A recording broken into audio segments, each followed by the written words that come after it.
If you'd like to hear the full episode or any of the scenario archives, be sure to subscribe and click the link in our bio. Also, like and follow the Scenario Radio Show on all of our social media platforms for more real talk with the playlist. Peace. We have Kisha Hicks from the ElevatHer LLC with us today. We've been talking work-related content here on the Scenario Radio Show. So we're in a space right now where it looks like things are leaning really heavily in favor of the employee or the potential employee. If there are a lot of job openings, it seems to be on every level.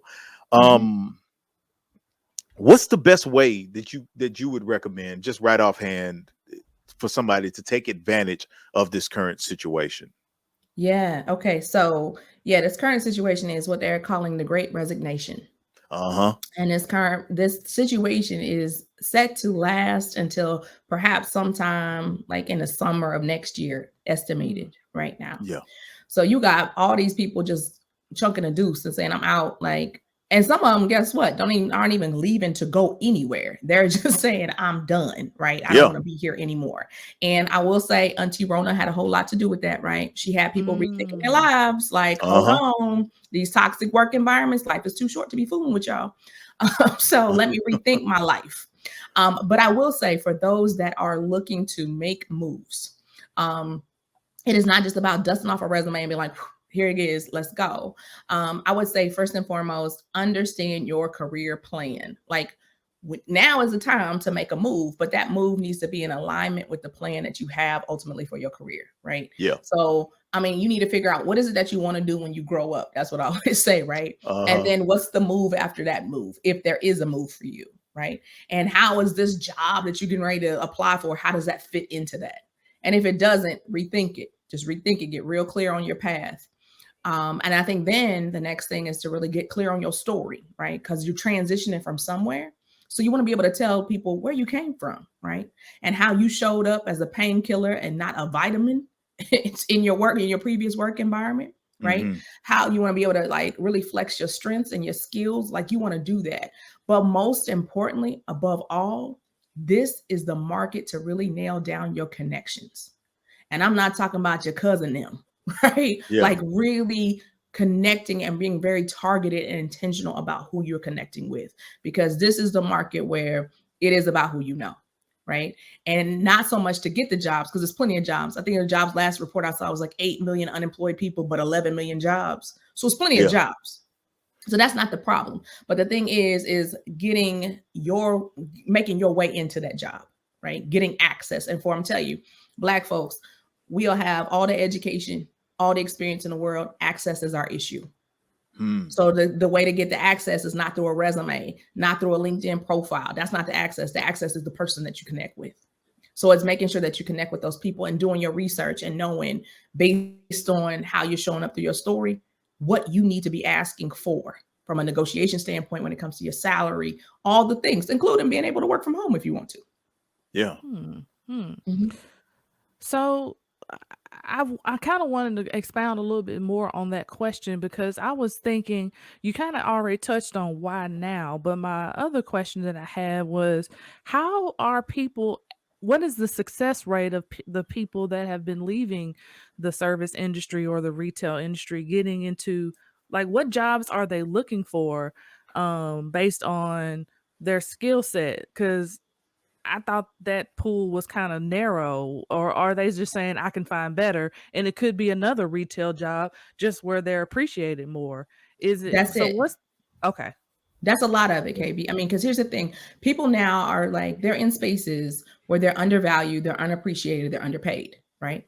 Right. So at the very minimum, if I go to another retail, so if I go from Walmart to Target, maybe the difference is I may make a little bit more money, but maybe I'm more valued as an employee. And that may be okay for me, right? Maybe they don't normalize me not taking time off. Maybe that's what's important to me. But I go back and say that, people have to figure out what's important to you, right? So as you're making this next move, even if you're coming out of retail, maybe you fell into retail because you know what? That's the best that you could get at that time.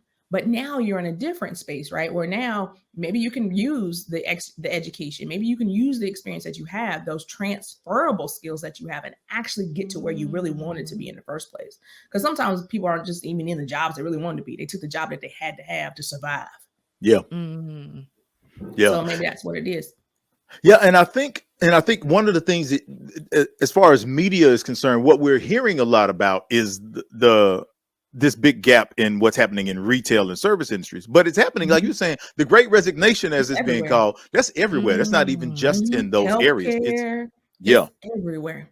It's So everywhere. in a lot of situations, there are people who are working in retail or the positions that people always try to call unskilled, but are obviously skilled because now all of a sudden we have a need for them. But there are people working Mhm. in those positions who quit those jobs who have a really as best opportunity as possible now to make something that's not a lateral movement. They could be Mhm. moving, Mhm. into something even better. Even though I know, a lot of people may think, well, it's just simply like she was saying, education and whatnot. But if you're going to make a move, it just looks like now is that time Yeah. in a lot of Mm. ways. And even from a pay perspective, right? Like if you think about it, like I was trying to hire for a groundskeeper type role, and I had to rethink the amount of pay, right? Like it's like, Vandy, I think it's something like their minimum wage is like $15 an hour. Mm, Right. So why? Because they had to compete with the Targets and the Aldi warehouses and all these things that are paying these people more. So you mean to tell me I got to do all this backbreaking work and all y'all want to pay me is $8, $9, $10 an hour? No, I'm gonna go work at Target and make 15. for real, So for real. it's Mm. it's about that too. Yeah, and that's the thing. Because Employers are in a position right now; Mhm. they have to compete for employees, and that's the thing. I Absolutely. think that's the thing. I'm hoping most people are more aware of is that Mhm. they have to compete for you now, and we need to Mhm. figure out how to take advantage of it.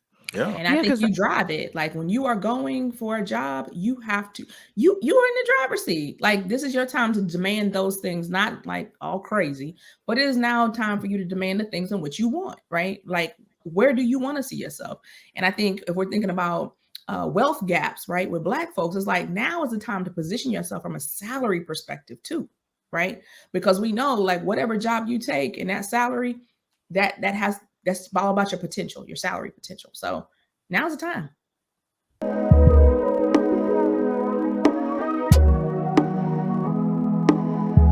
This is the Scenario Radio Show. Real talk with a playlist.